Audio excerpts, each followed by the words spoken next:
السلام عليكم ورحمة الله وبركاته. أهلا بيكم معايا النهاردة في مطبخي، معاكم شيماء صابر.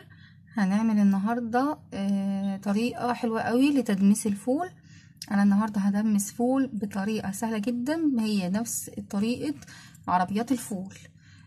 زي الزبدة هتلاقيه كده تحفة، ومن غير المكونات بقى اللي هي العدس وفول مدشوش طماطم الحاجات الكلام الكتير ده، مش هنحطه ولا رز ولا الكلام اللي هما بيحطوه ده كله. احنا هنعمل زي عربيات الفول بالظبط. هي عبارة عن ايه بقى؟ عندي فول بلدي، البلدي بيبقى افضل بصراحة. ولو ما لقيتيش عادي المستورد شغال، بس البلدي بيبقى حلو. ادي عندي نص كيلو فول بلدي، انا نقعته بتاع حوالي ساعتين 3 مش اكتر من كده، عشان الفولة ما تطلعش القشرة بتاعتها، وتلاقي كده في السوى القشرة مفصولة عن الفولية نفسها. فعايزينها تبقى الفولة بواحدة بوحدتها كده، بس زي الزبدة. ماشي، يبقى دي كده منقوع ساعتين. وعندي هنا البيكنج باودر، هاخد منه معلقة كبيرة.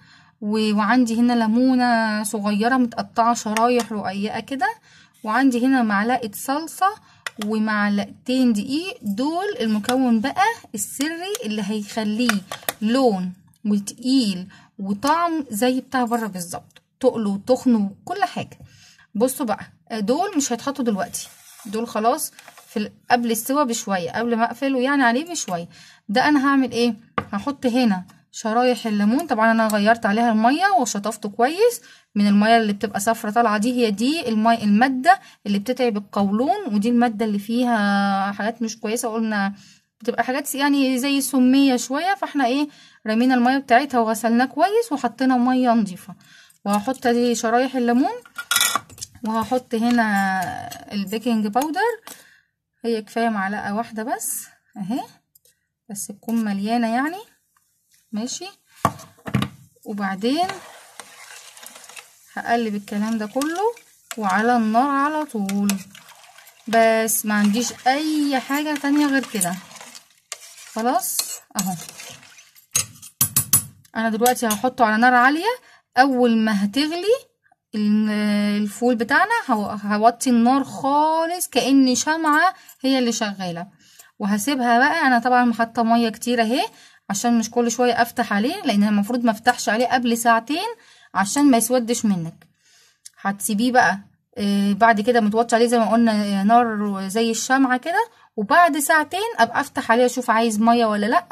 ولو عايز هزود ميه يا جماعه مغليه، ما ينفعش ازود عليه ميه ساقعه او ميه من الحنفيه، دي ما تنفعش، لازم ميه مغليه، علشان برضو ما يبقاش ناشف معانا كده ويبقى زي الزبده زي ما احنا قلنا.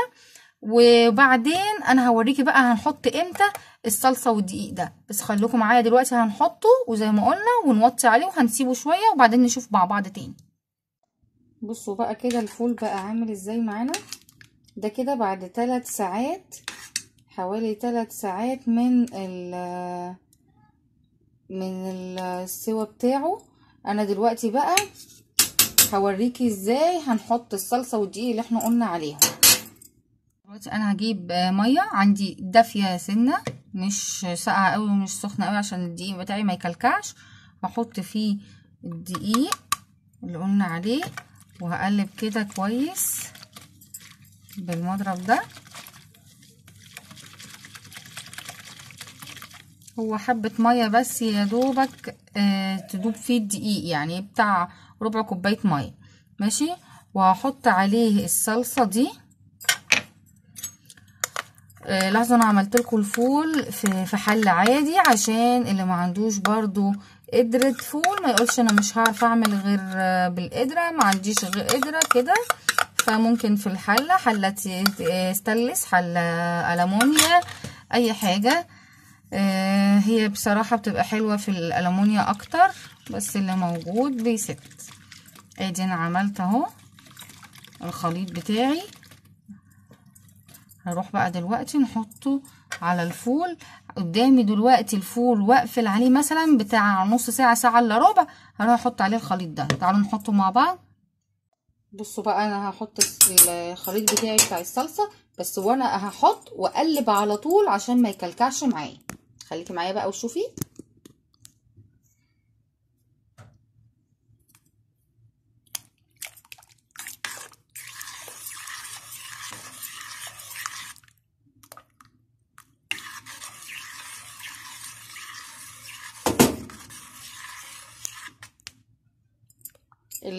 طبعا دلوقتي انا سايبه فيه ميه كتير عشان برضو ما يقفش معايا على طول. هسيبه بقى كده الساعه الا ربع، هو لسه فيه برضو ميه، برضو ساعه الا ربع، ونيجي نشوفه بقى مع بعض تاني، هيبقى تحفه. نسيت بس اقول لكم على حاجه، احنا ممكن نحط كمان شويه بابريكا قد كده بس، ونقلبهم بقى، وهتتفرجي بقى على احلى فول واحلى لون واحلى طعم. هنسيب بقى النص ساعة وبعدين هنيجي نشوف الفول مع بعض. بصي حتى المية ابتدت تتقل ازاي، هنسيبها بقى نص ساعة ونرجع مع بعض. بصوا بقى الفول استوى معانا وبقى تمام. بصوا بصوا تحفة، يعني كأنك جايباه فعلا من العربية، وزبدة وطعمه مقولكيش تحفة، ولونه بصي لونه، وعمره ما يسود معاكي مهما يقعد في التلاجة. انا دلوقتي هنقدمه مع بعض واوريكم بقى شكله كده في الاخر في الطبق. بصوا بقى غرفناه وبقى عامل ازاي، بصوا اللون، بصوا عامل ازاي. هوريكي بقى كمان الفول ان هو زبدة، بس طبعا سخن جدا. شفتي عامل ازاي. وكمان ما خدش سوا معايا خالص عشان البيكنج باودر اللي انا حاطاه وخلاه بصي زبده ازاي. يا دوبك يعني خد 3 ساعات بالكتير، او 3 ساعات ونص يعني، خلاه تحفه بصراحه. هنزوقه بقى دلوقتي ونقدمه مع بعض.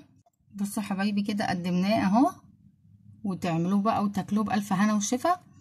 يعني لو عجبتك الوصفه بقى يا ريت لايك وشير وسبسكرايب واشتراك في القناه عشان يوصل لك كل جديد. والسلام عليكم ورحمه الله وبركاته.